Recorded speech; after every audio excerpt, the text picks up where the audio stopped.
Doctor Mohan Varghese. ഇറാന്റെ സമ്പൂർണ്ണ നാശമാണ് ലക്ഷ്യമെന്ന് ആവർത്തിക്കുകയാണ് ഡൊണാൾഡ് ട്രംപ്. ഇന്നത്തെ രാത്രി നിർണായകമെന്ന് പറയുന്നു. Iran will hit hard today എന്നാണ് ട്രംപിന്റെ ഭീഷണി. ഇന്ന് എന്താണ് സംഭവിക്കാൻ പോകുന്നത്? ഇന്നത്തെ ദിവസം രണ്ട് പ്രസ്താവനകൾ, ഡൊണാൾഡ് ട്രംപിൻ്റെ ഭാഗത്തു നിന്ന് വന്ന സർവനാശ സൂചന നൽകുന്ന പ്രസ്താവനയും ഈ യുദ്ധമൊന്നും മയപ്പെടുത്തിക്കൊണ്ട് ഇറാൻ്റെ ഭാഗത്തു നിന്ന് വന്ന പ്രസ്താവനയും, അതായത് ഗൾഫ് രാജ്യങ്ങളിലേക്ക് തങ്ങളിനി ആക്രമണം നടത്തില്ല, സെലക്ട് കേന്ദ്രങ്ങളിലേക്ക് മാത്രമാണ് ആക്രമണം, ഒരു ക്ഷമാപണ രൂപത്തിൽ ഇറാൻ പ്രസിഡന്റ് മസൂദ് പെസഷ്കിയാൻ്റെ ഒരു പ്രസ്താവനയും, ഈ രണ്ടിൻ്റെയും ഒരുമിച്ച് ചേർത്ത് വേണം എന്ന് വായിക്കാൻ. അതായത് യഥാർത്ഥത്തിൽ എസ്കലേറ്ററി മോഡിലേക്കാണ് കഴിഞ്ഞ ഒരാഴ്ച, ഇപ്പോൾ ഒരാഴ്ച തികയുന്നു, കഴിഞ്ഞ ശനിയാഴ്ച ഇന്ത്യൻ സമയം ഉച്ചയോടടുപ്പിച്ചാണ് ആക്രമണം തുടങ്ങിയത്. ഒരാഴ്ച പിന്നിട്ട ആ യുദ്ധത്തിൽ ഒരു എൻഡ് ഗെയിം പൊളിറ്റിക്സ് അടുത്തോ എന്നതാണ് ചോദ്യം. അങ്ങനെയെങ്കിൽ കീഴടങ്ങാൻ അന്ത്യശാസനം നൽകിയിരിക്കുകയാണ് ഡൊണാൾഡ് ട്രംപ്. കീഴടങ്ങിയില്ല എങ്കിൽ അതിഭീകരമായ രീതിയിലുള്ള നാശനഷ്ടങ്ങൾ ആകാശത്ത് നിന്ന് പറന്നിറങ്ങും. പക്ഷേ ഇത് ഇറാൻ പ്രതീക്ഷിച്ചിരുന്നത് തന്നെയല്ലേ? ആകാശത്ത് നിന്ന് അതിശക്തമായ ആക്രമണം ഉണ്ടാകും, പക്ഷേ കരയിലാണ് തങ്ങളുടെ ശക്തി എന്ന് ആവർത്തിച്ച് പറയുന്ന രാജ്യമല്ല ഇറാൻ. അതുകൊണ്ട് ഏത് നിമിഷവും ഒരു കരയാക്രമണത്തിനുള്ള ഒരു സന്നദ്ധത ഇറാൻ പ്രകടിപ്പിക്കുന്നു. പക്ഷേ അതിന് മുൻപ് തന്നെ കീഴടങ്ങണം എന്ന നിബന്ധനയാണ് ഡൊണാൾഡ് ട്രംപ് മുന്നോട്ട് വെച്ചിരിക്കുന്നത്. അതുകൊണ്ട് തീർച്ചയായും ഒരു ഡെത്ത് ടു അമേരിക്ക എന്ന ഇറാൻ്റെ ചാൻറ്റിങ്ങിന് ബദലായി ഡെത്ത് ടു ഇറാൻ എന്ന രീതിയിൽ അമേരിക്കൻ പ്രസിഡന്റ് ഏതാണ്ട് ഉറച്ചു പറയുകയാണ്. ഇവിടെ അഫക്റ്റഡ് ആകുന്ന ജനങ്ങളാണ് ഇറാൻ്റെ 9 കോടി ജനങ്ങൾ. ഇറാൻ്റെ ഇൻസ്റ്റലേഷൻസ്, ഇറാൻ്റെ ഈ സർഫസിൽ കാണുന്ന, ഉപരിതലത്തിൽ കാണുന്ന പ്രധാനപ്പെട്ട കാര്യങ്ങൾ, ഇതെല്ലാം തന്നെ ഹൈലി അറ്റ് സ്റ്റേക്കാണ് ഇപ്പോൾ.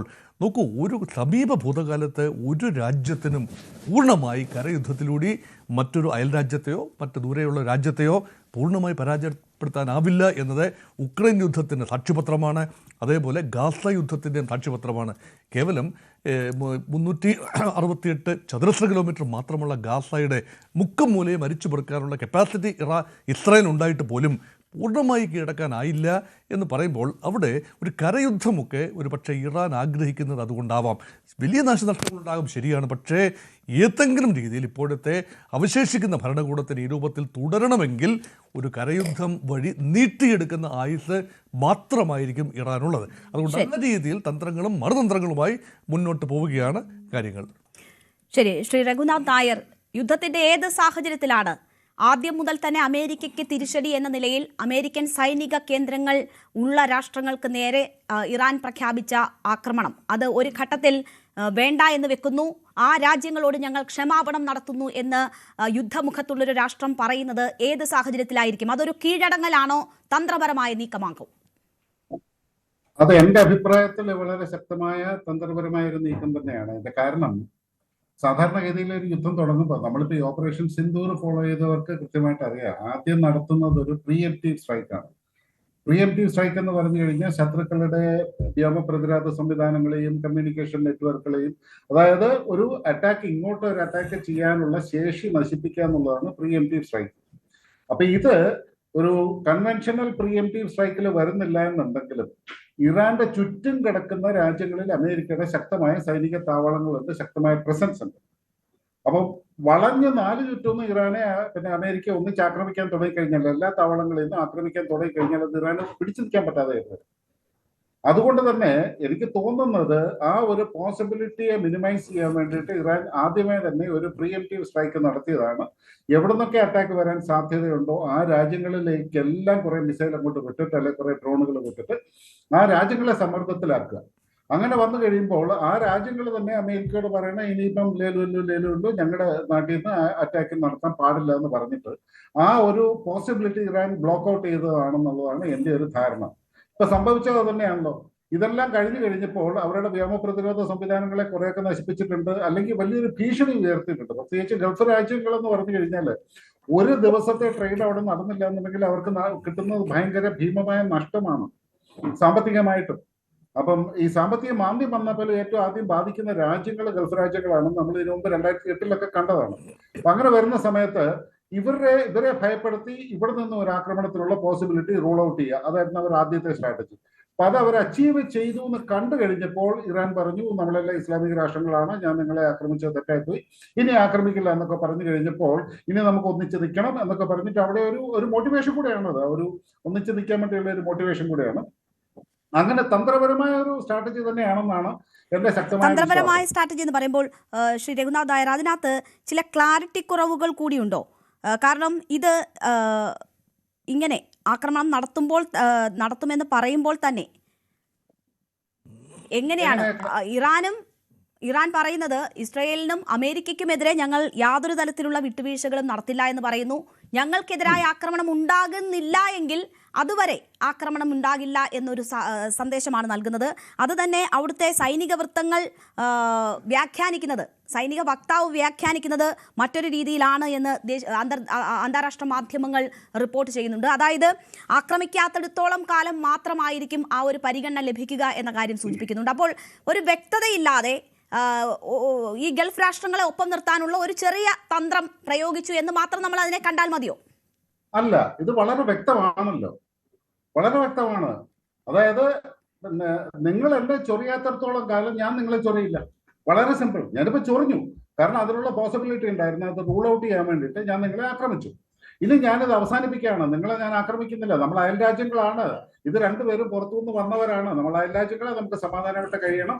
ഇനി ഞാൻ നിങ്ങളെ ആക്രമിക്കില്ല, പക്ഷേ നിങ്ങൾ എന്നെ ആക്രമിക്കരുത്. അപ്പൊ നമുക്കൊരു മ്യൂച്വൽ അണ്ടർസ്റ്റാൻഡിങ്ങിൽ പോകാം എന്നുള്ള വളരെ വ്യക്തമായ കൃത്യമായ ഒരു മെസ്സേജ് അല്ലേ കൊടുത്തിരിക്കുന്നത്. എന്ന് മാത്രമല്ല, വേറെ ഒരു വാർത്തകളും ഉണ്ടായിരുന്നു. അമേരിക്കയുടെ ഇപ്പൊ മൂന്നാമതൊരു വിമാനവാഹിനി കപ്പൽ യുദ്ധമുഖത്തേക്ക് വരുന്നു എന്നുള്ള ഒരു വാർത്തയും ഉണ്ടായിരുന്നു. ഒന്നാമത്തെ കാര്യം എന്ന് പറഞ്ഞാൽ ഈ യുദ്ധം നടക്കുന്ന സമയത്ത് പരമാവധി ഈ പ്രൊപ്പഗണ്ടയാണ്. അതേ സമയത്ത് മറ്റൊരു വാർത്ത ഉണ്ടായിരുന്നു, അമേരിക്കൻ വിമാനവാഹിനി കപ്പലുകൾ പുറത്തേക്ക് നീങ്ങുന്നു എന്നുള്ള വാർത്തകളും ഉണ്ടായിരുന്നു. അപ്പൊ അതുകൊണ്ട് അമേരിക്ക ഡിഫെൻസീവിൽ ആകുന്നു എന്നുള്ള ഒരു വാർത്ത ഉണ്ടായിരുന്നു. പക്ഷെ ഇന്ന് വരുന്ന വാർത്ത എന്ന് പറഞ്ഞാൽ അമേരിക്ക കൂടുതൽ ഒഫൻസീവ് ആകുന്നു എന്നുള്ള വാർത്തയാണ്. അപ്പൊ ഇതെല്ലാം നമ്മൾ നോക്കുന്ന സമയത്ത് ഇതിനകത്ത് ബേസിക്കലി പ്രൊപ്പഗണ്ട ധാരാളമായിട്ടുണ്ട്. അത് രണ്ട് ഭാഗവും അങ്ങേയറ്റം പ്രൊപ്പഗണ്ട അഴിച്ചുവിടും. പറയുന്നതിൽ നമ്മളൊരു 50% എടുത്താൽ മതി. ഈ ഇറാൻ പറഞ്ഞിരിക്കുന്ന ഈ ഒരു സ്റ്റേറ്റ്മെന്റും നിങ്ങളെ ആക്രമിക്കില്ല എന്ന് പറയുന്നത് നമ്മൾ we cannot take it for granted. എന്തെങ്കിലും കാരണവശാൽ ഇവിടുന്ന് ഒരു പ്രകോപനം ഉണ്ടായി കഴിഞ്ഞാൽ ഇറാൻ തീർച്ചയായിട്ടും അവിടത്തേക്കും ആക്രമണം നടത്തും. അത് വളരെ വ്യക്തമായ ഒരു മെസ്സേജ് ആണെന്നുള്ളതാണ് എന്റെ അഭിപ്രായം. ശരി. An Iranian armed force spokesperson seemed to be qualify its meaning heavily by saying strikes against the US and Israel assets will continue so far. We have targeted every base that was the origin of aggression against Iran and we remain committed to this matter. Countries that have not provided space and facilities to the United States and the Zionist regime have not been our target so far and will not be targeted in the future. അതായത് base ഇല്ലാത്ത രാഷ്ട്രങ്ങൾ എന്ന നിലയിലാണ് സൈന്യം ഇതിനെ interpret ചെയ്യുന്നതെന്നാണ്. അതായത് ഇറാനിനുള്ളിൽ തന്നെ ഈ ആക്രമണങ്ങൾ എങ്ങനെ വേണമെന്നത് സംബന്ധിച്ച് വലിയ രീതിയിലുള്ള ആശയക്കുഴപ്പങ്ങൾ ഉണ്ട് എന്ന തരത്തിൽ അന്താരാഷ്ട്ര മാധ്യമങ്ങൾ ഈ വാർത്തയെ, പെഷസ്കിയാന്റെ ഈ സ്റ്റേറ്റ്മെന്റിനെ വ്യാഖ്യാനിക്കുന്നുണ്ട്. അത് ഇപ്പോഴും ഞാൻ വളരെ ശക്തമായിട്ട് പറയുന്നത് അതൊരു പ്രൊപ്പഗണ്ടയുടെ ഭാഗമാണ്. ഇവിടെ ഈ പറഞ്ഞ സ്റ്റേറ്റ്മെന്റ് ഇപ്പം ഞങ്ങൾ വായിച്ച സ്റ്റേറ്റ്മെന്റ് പോലും വളരെ ക്ലിയർ ആണല്ലോ. ഞങ്ങളെ ആക്രമിക്കാൻ സാധ്യതയുള്ള അല്ലെ അമേരിക്കയുടെ ബേസുള്ള രാജ്യങ്ങളെയാണ് ഞങ്ങളെ ആക്രമിച്ചത്. അതൊരു പ്രീഎംപ്റ്റീവ് സ്ട്രൈക്ക് ആയിരുന്നു എന്നുള്ളത് പറയാതെ പറയുന്നുണ്ട്. അതേസമയത്ത് ഞങ്ങളെ ആക്രമിക്കാൻ സാധ്യതയില്ലാത്ത അമേരിക്കയുടെ ബേസ് ഇല്ലാത്ത രാജ്യങ്ങളെ ഞങ്ങൾ തൊട്ടിട്ടില്ല, ഇനി തൊടുന്നുമില്ല എന്ന് അത് വളരെ ക്ലിയർ ആണെന്നുള്ളതാണ്. ശരി, ക്ലിയർ മെസ്സേജ് ആണ് എന്നതാണ് അദ്ദേഹം സൂചിപ്പിക്കുന്നത്. ശ്രീ സജിമോൻ ആന്റണി, നോക്കൂ, എന്താണ് ട്രംപ് ലക്ഷ്യം വെക്കുന്നത് എന്ന സംശയം ഇപ്പോഴും തുടരുകയാണ്. ഒരു സമാധാനത്തിലേക്ക് കാര്യങ്ങൾ നീങ്ങുമോ എന്ന് തോന്നിയ ഒരു ചുരുക്കം നിമിഷങ്ങൾ, ഈ 8 ദിവസത്തിനിടയിൽ ഇത്തരം സാഹചര്യങ്ങൾ ഉണ്ടായിട്ടില്ല. അങ്ങനെ ഒരു സാഹചര്യമായിരുന്നു പെഷസ്കിയാന്റെ ഭാഗത്തു നിന്നും ഉണ്ടായിട്ടുള്ള ഗൾഫ് മേഖലയിലേക്ക് ആക്രമണങ്ങൾ ഉണ്ടാകില്ല, ഞങ്ങൾ ചെയ്തതിന് ക്ഷമ ചോദിക്കുന്നു എന്ന ഒരു പ്രസ്താവന. അതായത് 8ാം ദിവസം ഈ യുദ്ധത്തിന് ഏതെങ്കിലും തരത്തിലുള്ള അയവ് വരുമോ എന്ന് തോന്നിയ സാഹചര്യം. അവിടെ അങ്ങേയറ്റത്തെ പരിഹാസമാണ് ട്രംപിന്റെ ഭാഗത്തു നിന്നും ഉണ്ടാകുന്നത്. മിഡിൽ ഈസ്റ്റിലെ ലൂസറായി മാറി ഇറാൻ എന്ന് പരിഹസിച്ചുകൊണ്ട് അവിടെ ഇന്നത്തെ ദിവസം നിർണായകമാണ്, ഇന്നത്തെ രാത്രി എന്ന് പറയുന്നത് ഇറാനെ നിർണയിക്കും എന്ന ഭീഷണി ട്രംപ് മുഴക്കുമ്പോൾ എന്താണ് ഉദ്ദേശിക്കുന്നത്? ഒരു തരത്തിലും ഒരു സമാധാനത്തിലേക്കും കാര്യങ്ങൾ എത്തരുത് എന്ന വാശിയാണോ ട്രംപിന്? റണിക, സൂര്യൻ ഉദിക്കുന്നത് ഏകദേശം ഒരേ സമയത്താണെങ്കിലും നമ്മൾക്കൊക്കെ ഫീൽ ചെയ്യുന്നത് ഡിഫറെന്റ് ടൈമിലാണ്. ഇപ്പൊ ഞങ്ങൾ ഇവിടെ കാലത്ത് എണീറ്റ് വരും, നിങ്ങൾക്ക് സൂര്യ അസ്തമയത്തിലേക്ക് പോവുകയാണ്. കൂടുതൽ വാർത്തകൾക്ക് news 18 Keralam YouTube channel subscribe ചെയ്യുക.